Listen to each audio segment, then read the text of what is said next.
Es interesante que en todos estos 13 años este lema es vital. Dios es fiel, siempre fiel. Y note ese énfasis en la palabra siempre fiel. ¿Por qué digo esto? Porque a veces uno le dice a los niños, adolescentes y a las personas que no generalicen. Cuando hablen, usen las palabras siempre, todo. Y a uno le enseñan en el seminario que eso se llama una falacia de generalización. Cuando tú dices, no, es que todos ustedes, es que todos los evangélicos, es que todos los políticos, es que siempre, eso es una falacia, tú no puedes generalizar. Porque no todos los evangélicos, no todos los políticos son así. Y a veces uno le dice a los niños, no generalices, no generalices. Esa es una falacia. Pero cuando hablamos de que Dios es siempre fiel, no estamos generalizando. No estamos diciendo algo que no es cierto. Dios es fiel y siempre es fiel. Y a lo largo de la historia de la eternidad, Él nunca ha sido infiel. Todo lo que ha dicho lo ha cumplido sin falla. ¿Cuántos dicen amén a eso? Amén. Los niños hoy tienen sus clases, los más pequeños. No. Bueno, listo. Ok, entonces yo quiero que con este tema respondamos a una pregunta. Si Dios es fiel y siempre ha sido fiel, ¿cómo nosotros podemos responder a su fidelidad? Y quiero tocar simplemente dos puntos de cómo nosotros podemos responder a la fidelidad de Dios. Cómo Alas de Salvación, cómo Floresta debe responder a la fidelidad de Dios. Cómo la juventud que se está levantando en la iglesia debe responder a la fidelidad de Dios. Y quiero que antes de llegar a esa última pregunta, rápidamente recordar esto. ¿Qué es la fidelidad de Dios y cuáles son algunas evidencias que uno ha visto? Algunas evidencias de la fidelidad de Dios en nuestra vida. Y cuando hablamos de la fidelidad de Dios, por ejemplo, el texto con que nos inició Alejandro, tu amor, Señor, llega hasta los cielos. Tu fidelidad alcanza las nubes. Aquí nos describen la fidelidad de Dios como algo que es ¿qué? Grande, algo que es inmenso. Y muchas veces cuando el escritor bíblico menciona la fidelidad de Dios usando estos términos de las nubes y eso, es una metáfora para ilustrar la grandeza. O sea, así como está de grande los cielos, ¿cierto? Así como está de lejos la tierra hasta las nubes, así de grande es la fidelidad de Dios. Entonces uno puede definir esto como algo que es grande. Pero Moisés, y esta es la definición que comúnmente todos tienen, cuando hablamos de la fidelidad de Dios, Moisés dijo lo siguiente. En Deuteronomio capítulo 7 dice, en el versículo 9, conoce pues que Jehová tu Dios es Dios fiel, de ahí el título, Dios fiel, que guarda el pacto y la misericordia a los que le aman y guarda sus mandamientos, ¿por cuántas? Por 1000 generaciones. Y de aquí se ha dicho que cuando se habla de que Dios es fiel, es un Dios que cumple sus promesas. Un Dios que cumple su palabra, dice, hasta 1000 generaciones. Pero uno puede decir entonces, fidelidad es algo grande y fidelidad es el cumplimiento de su palabra. Pero también fidelidad de Dios, analizando esta parte, tiene que ver también con todo lo que Él es, con todo lo que hace y con todo lo que Él dice. Porque cuando usted va a la gramática, al texto original de hebreo, muchas veces va a notar que la palabra fidelidad se intercambia con la palabra verdad. Entonces, ser fiel es lo mismo que ser veraz, que es hablar la verdad. Y usted lo puede notar muchas veces cuando lee varias versiones de la Biblia. Por ejemplo, en esta versión, el Salmo 100, versículo 5. Porque el Señor es bueno, para siempre su misericordia y su fidelidad por todas las generaciones. Pero ¿cómo lo dice la Reina Valera? Porque Jehová es bueno y para siempre su misericordia y su verdad por todas las generaciones. Se intercambia la palabra fidelidad y verdad para decir de que todo lo que Él es, todo lo que hace y todo lo que dice es veraz. Y aquí, en otras palabras, podríamos decir que no importa si se trata del pasado, del presente o del futuro, todo lo que Él dice es veraz. Si Él dice que creó los cielos, ¿es qué? Es verdad. Si Él dice que es amor y tiene cuidado de nosotros, ¿eso es qué? Verdad. Si Él dice que nos acompaña hasta el fin del mundo, la tarea de ser discípulo, ¿eso es qué? Si Él dice que vendrá por segunda vez y va a establecer su reino, ¿eso es qué? Todo lo que Él dice es verdad. Se va a cumplir porque Él es fiel. Lo que Él dice, lo que Él hace, es verdad. Y uno puede notar que eso se ha demostrado. Hay muchos pasajes de la Biblia que demuestran cómo Dios ha demostrado su fidelidad. Solo cuando le prometió a Abraham un hijo, cumplió su palabra. Le prometió una descendencia grandísima como la arena del mar y la cumplió. Hoy todos los que estamos aquí somos hijos de Abraham por la fe. Pero también cuando le dijo a Moisés, en el texto que mencionamos ahorita, que él guardaría su pacto por 1000 generaciones, él lo cumplió. Y hay una historia en Jeremías, en Lamentaciones, cuando este término de que él cumple su palabra, lamentablemente estaba enfocado, digamos, en dos partes. De guardar su palabra, su pacto a 1000 generaciones, pero también de disciplinarlos a ellos si ellos desobedecían. Fiel en cumplir las dos partes. Y pasó eso. Ustedes conocen la historia. El pueblo de Israel cayó cautivo por el imperio babilónico. Y es interesante que cuando ellos caen cautivos, muchos años después de esa promesa, Jeremías en Lamentaciones vio cómo Dios cumplió su palabra y le dio el pago al pueblo conforme a sus obras. Porque cuando usted lee el pasaje dice que la ciudad estaba destruida por el cautiverio babilónico, los muros estaban derribados, las puertas calcinadas por el fuego, los niños y mujeres ancianos muertos. Y frente a ese caos, el profeta Jeremías dice lo siguiente, un pasaje muy conocido.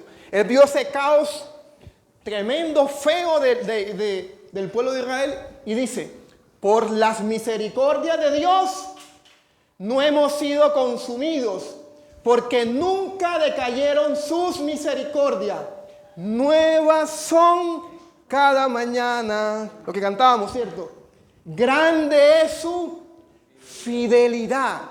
Y es interesante que eso quiere decir que Dios no los consumió por cumplir su palabra. Por cumplir su palabra de que siempre iba a preservar a su pueblo. Ahí está su fidelidad. Pero también está su fidelidad que los disciplinó. ¿Y qué? Por cumplir su palabra. Porque cuando hablamos de la fidelidad de Dios, la Biblia dice que Dios es fiel en cumplir su palabra, tanto lo bueno como lo malo. Y este pasaje a veces uno lo explica y cree que, y a veces lo malinterpreta.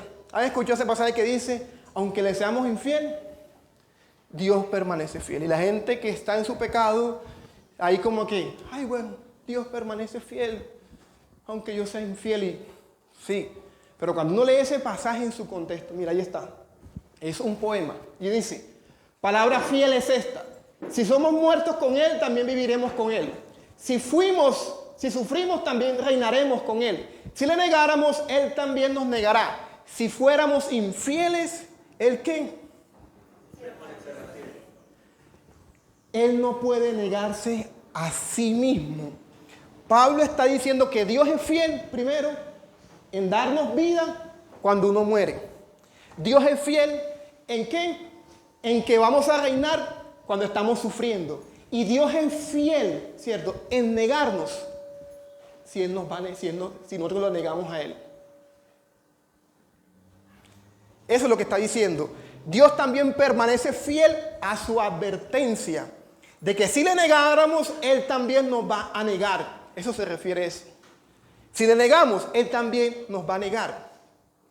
Si somos infieles, Él va a permanecer fiel a su advertencia de negarnos.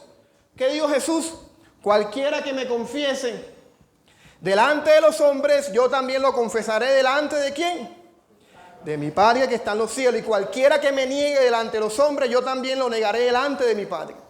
Y con esto, quiero que pensemos en cómo nosotros podemos responder a la fidelidad de Dios. ¿Por qué? Porque si Dios es fiel en cumplir su palabra, tanto lo bueno como lo malo, muchas veces no nos vamos a portar bien. Y Dios tiene que ser fiel también en cumplir su palabra cuando nos portamos mal. O a veces somos fieles y Dios nos premia o nos honra y cumple su palabra.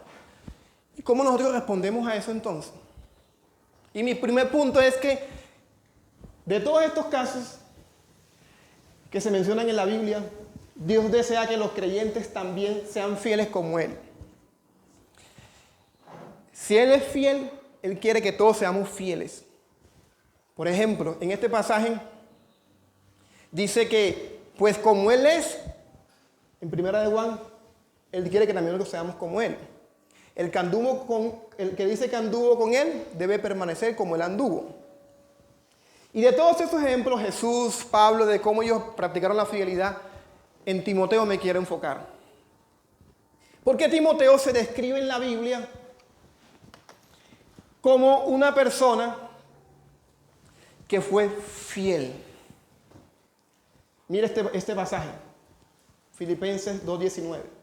Mas espero en el Señor Jesús enviaros pronto a Timoteo, a fin de que yo también sea alentado al saber de vuestra condición, pues a nadie más tengo del mismo sentir mío y que esté sinceramente interesado en vuestro bienestar, porque todos buscan sus propios intereses, no los de Cristo Jesús, pero ya conocéis los méritos de Él, que como hijo a Padre ha servido conmigo en el Evangelio.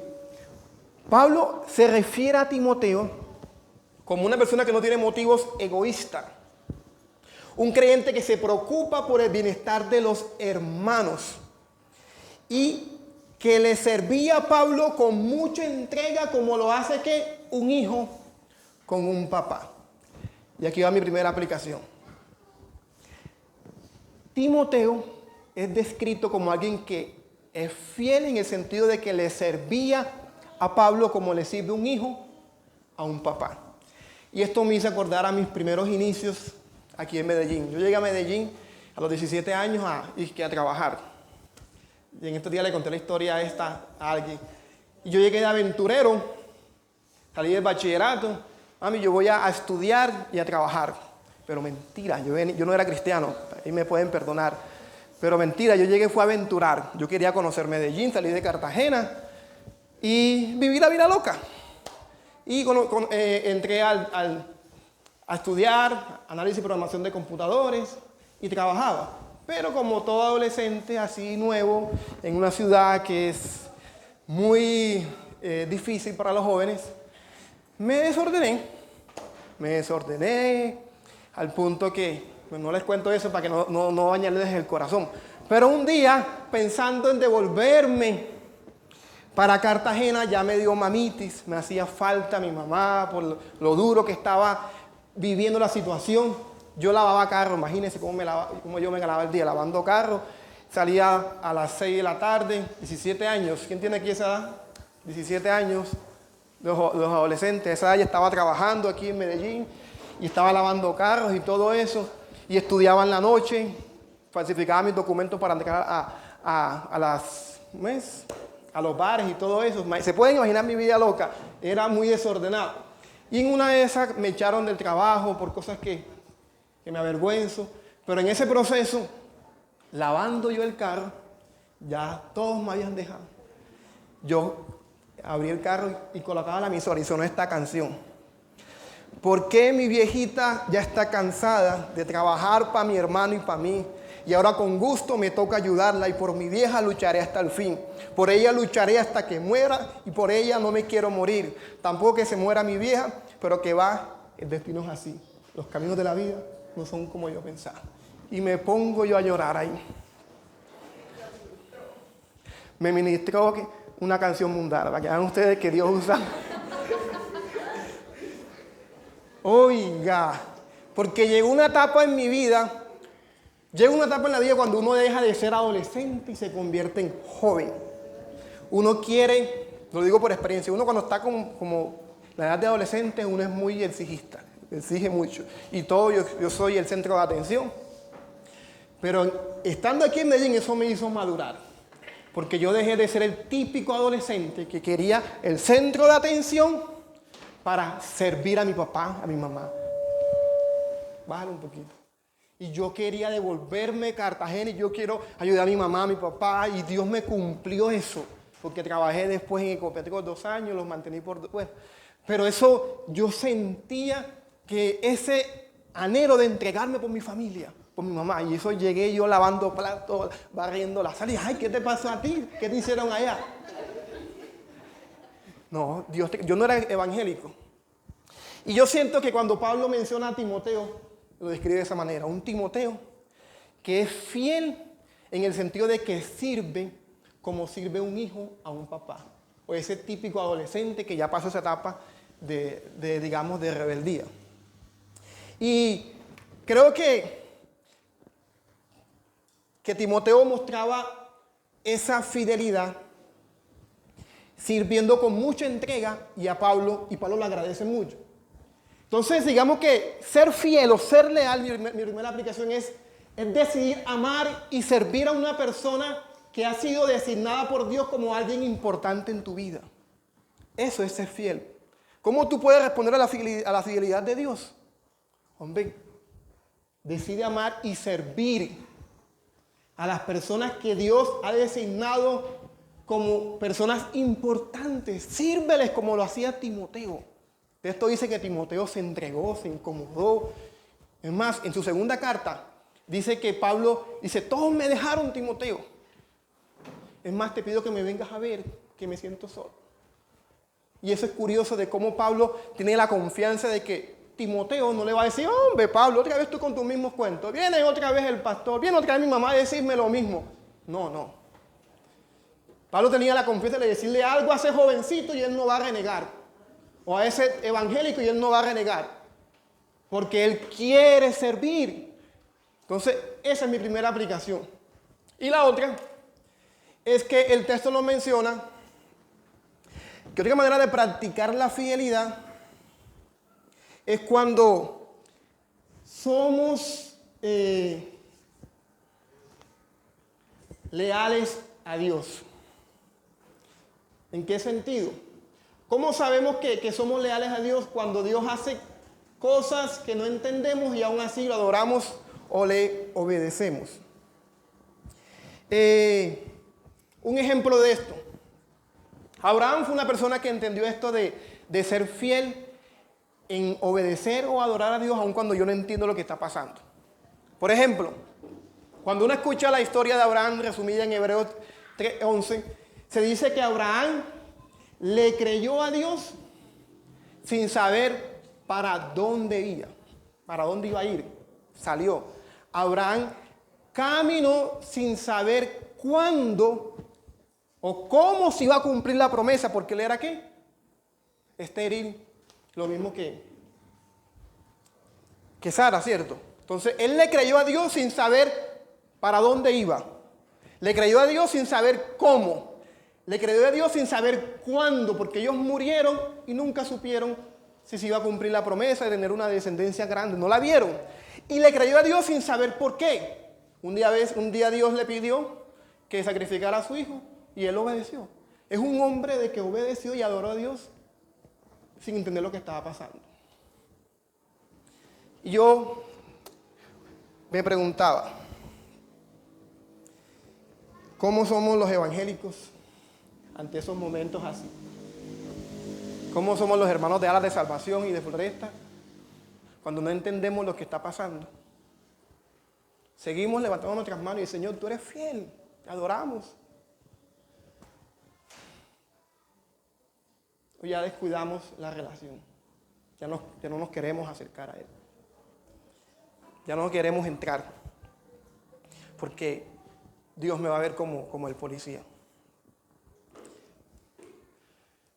Si Dios ha sido fiel con esta iglesia, en sostenerla y en ayudarla a avanzar en medio de todas las transiciones, nosotros deberíamos, en primer lugar, practicar la fidelidad, amándonos y sirviendo a las personas que Dios nos ha puesto.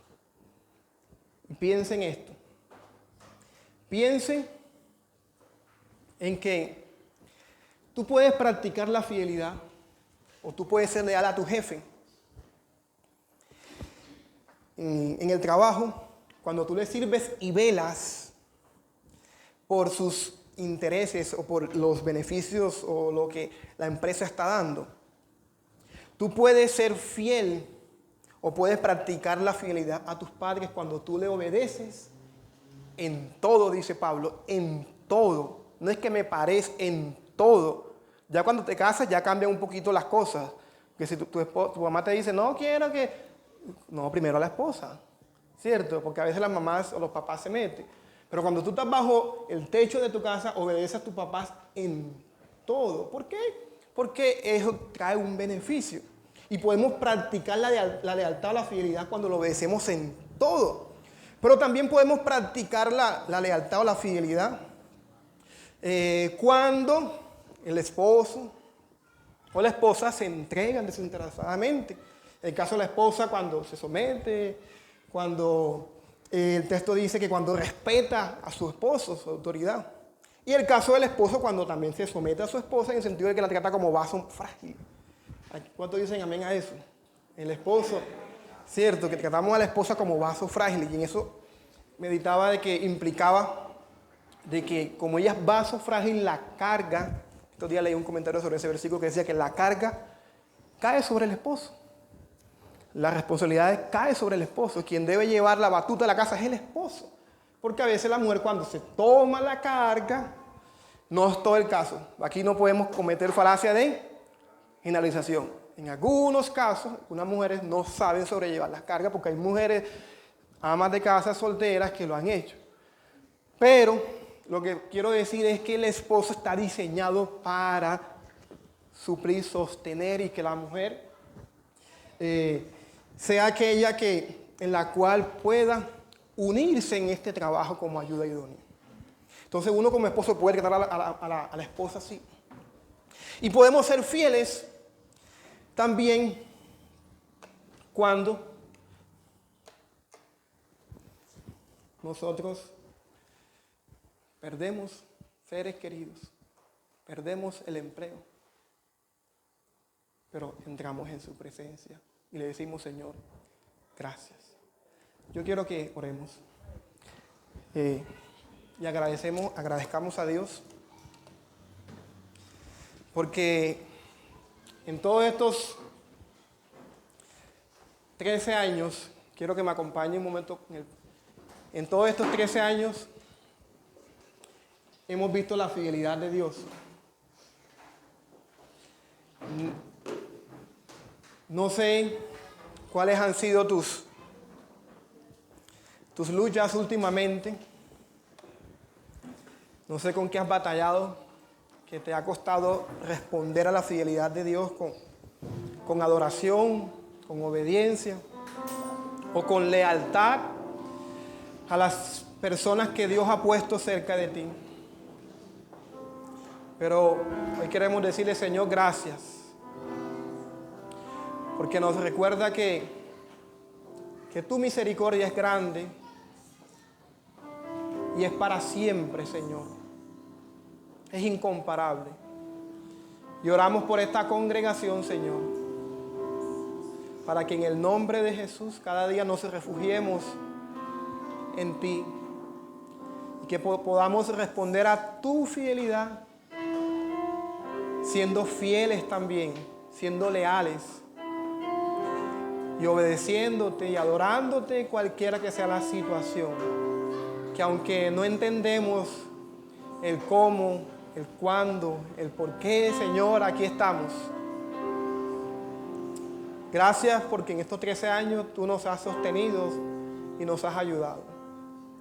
Te adoramos y te bendecimos en el nombre de Jesús. Y ustedes dicen, amén. Puede tomar asiento.